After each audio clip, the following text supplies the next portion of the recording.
Atos dos Apóstolos, capítulo 21. Depois de nos apartarmos, fizemos-nos à vela e, correndo em direitura, chegamos a Cós. No dia seguinte, a Rhodes, e dali a Pátara. Achando um navio que ia para a Fenícia, embarcamos nele, seguindo viagem. Quando Chipre já estava à vista, deixando-a à esquerda, navegamos para a Síria e chegamos a Tiro, pois o navio devia ser descarregado ali. Encontrando os discípulos, permanecemos lá durante 7 dias, e eles, movidos pelo Espírito Santo, recomendavam a Paulo que não fosse a Jerusalém. Passado aqueles dias, tendo-nos retirado, prosseguimos viagem, acompanhado por todos, cada um com sua mulher e filhos, até fora da cidade. Ajoelhamos-nos na praia, oramos, e despedindo-nos uns dos outros, então embarcamos e eles voltaram para casa. Quanto a nós, concluindo a viagem de Tiro, chegamos a Ptolemaida, onde saudamos os irmãos, passando um dia com eles. No dia seguinte, partimos e fomos para Cesareia, e entrando na casa de Felipe, o evangelista, que era um dos 7, ficamos com ele. Tinha este 4 filhas donzelas que profetizavam. Demorando-nos ali alguns dias, desceu da Judéia um profeta chamado Ágabo, e vindo ter conosco, tomando o cinto de Paulo, ligando com ele os próprios pés e mãos, declarou: Isto diz o Espírito Santo, assim os judeus em Jerusalém farão ao dono deste cinto e o entregarão na mão dos gentios.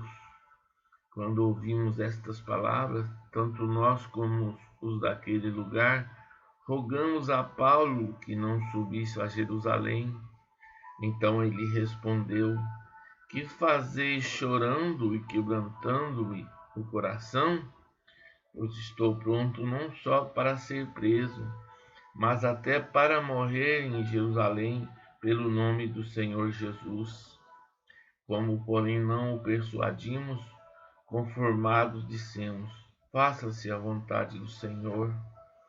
Passado aqueles dias, tendo feito os preparativos, subimos para Jerusalém, e alguns dos discípulos também vieram de Cesareia conosco, trazendo consigo Minason, natural de Chipre, velho discípulo com quem nos deveríamos hospedar.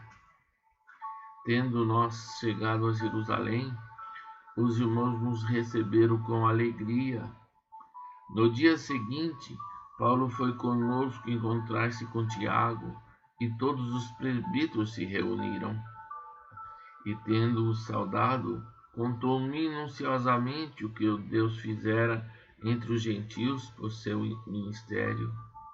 Ouvindo, deram eles glória a Deus e lhe disseram: Bem vês, irmão, quantas dezenas de milhares há entre os judeus que creram, e todos são zelosos da lei, e foram informados a teu respeito, que ensina todos os judeus entre os gentios a apostatarem de Moisés, dizendo-lhes que não devem circuncidar os filhos, nem andar segundo os costumes da lei. Que se há de fazer, pois? Certamente saberão da tua chegada.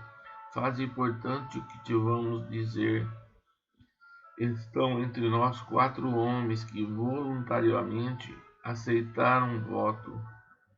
Toma-os, purifica com eles e faze a despesa necessária para que raspem a cabeça, e saberão todos que não é verdade o que se diz a teu respeito, e que, pelo contrário, andas também tu mesmo guardando a lei.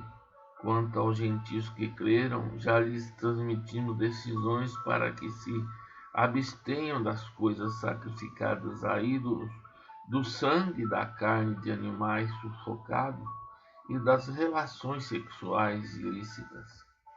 Então Paulo, tomando aqueles homens no dia seguinte, tendo-se purificado com eles, entrou no templo, acertando o cumprimento dos dias da purificação, até que se fizesse a oferta em favor de cada um deles.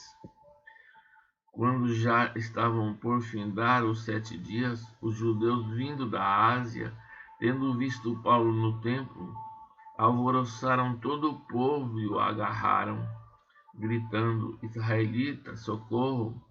Este é o homem que por toda parte ensina todos a serem contra o povo, contra a lei, contra este lugar.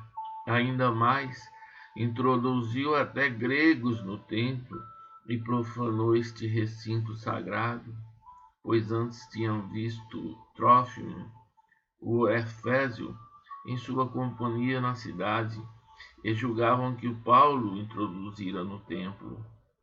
Agitou-se toda a cidade, havendo concorrência do povo, e agarrando a Paulo, arrastaram-no para fora do templo, e imediatamente foram fechadas as portas. Procurando eles matá-lo, chegou ao conhecimento do comandante da força que toda Jerusalém estava amotinada.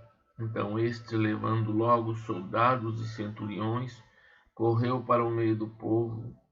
Ao verem chegar o comandante e os soldados, cessaram de espancar Paulo. Aproximando-se o comandante, apoderou-se de Paulo e ordenou que fosse acorrentado com 2 cadeias, perguntando quem era e o que havia feito. Na multidão uns gritavam de um modo, outros de outro, não podendo eles, porém, saber a verdade por causa do tumulto. Ordenou que Paulo fosse recolhido à fortaleza. Ao chegar à escada, foi preciso que os soldados o carregassem por causa da violência da multidão, pois a massa de povo seguia gritando: mata-o! E quando Paulo ia sendo recolhido à fortaleza, disse ao comandante: é-me permitido dizer alguma coisa? Respondeu ele: sabes o grego? Não és tu, porventura, o egípcio que há tempos sobrelevou e conduziu ao deserto 4.000 sicários? Respondeu-lhe Paulo: eu sou judeu, natural de Tarso, cidade não insignificante da Cilícia, e rogo-te que me permitas falar ao povo. Obtida a permissão, Paulo, em pé na escada, fez com a mão sinal ao povo, fazendo-se grande silêncio, e ele falou em língua hebraica, dizendo: